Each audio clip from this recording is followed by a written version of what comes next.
National highway 64 પર કેલોદ પાસે ટેન્કરમાં ભયાનક આગ, ટેન્કર બળીને ખાખ, ડ્રાઈવર કંડક્ટરનો આબાદ બચાવ થયો। ભરૂચ માર્ગ પર કેલોદ ગામ નજીક એક ટેન્કરમાં અચાનક ભડકેલી આગે ભયાનક રૂપ ધારણ કર્યું હતું। આગ એટલી વિકરાળ હતી કે થોડા જ સમયમાં આખું ટેન્કર બળીને ખાખ થઈ ગયું હતું। સદનસીબે ડ્રાઈવર અને કંડક્ટરે સમયસર કૂદી જતા તેમનો આબાદ બચાવ થયો હતો। આ ઘટનાના કારણે હાઈવે પર અફરાતફરી મચી ગઈ હતી।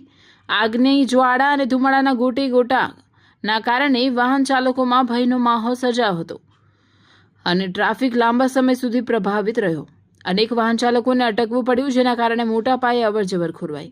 ફાયર બ્રિગેડની ટીમ સ્થળ પર દોડી આવી અને આગ પર કાબૂ મેળવવાના પ્રયાસો હાથ ધર્યા, પરંતુ ટીમ પહોંચે તે પહેલા જ ટેન્કર સંપૂર્ણપણે બળી ચૂક્યું હતું। ઘટનાએ ફરી એકવાર હાઈવે પર સલામતી, ખાસ કરીને જ્વલનશીલ માલ વહન કરતા વાહનો માટેની તકેદારીઓ અંગે ગંભીર પ્રશ્નો ઊભા કર્યા છે। આગની આ ભયાનક ઘટનામાં જાનહાનિ ટળી હોવા છતાં ટેન્કર સંપૂર્ણ નષ્ટ થઈ ગયું અને માર્ગ પર ચાલતા અન્ય વાહન ચાલકોને પણ ભારે મુશ્કેલી અને નુકસાન ભોગવવું પડ્યું। આવી ઘટનાઓ સામે સખત સુરક્ષા વ્યવસ્થા અને કડક અમલ જરૂરી બન્યો છે।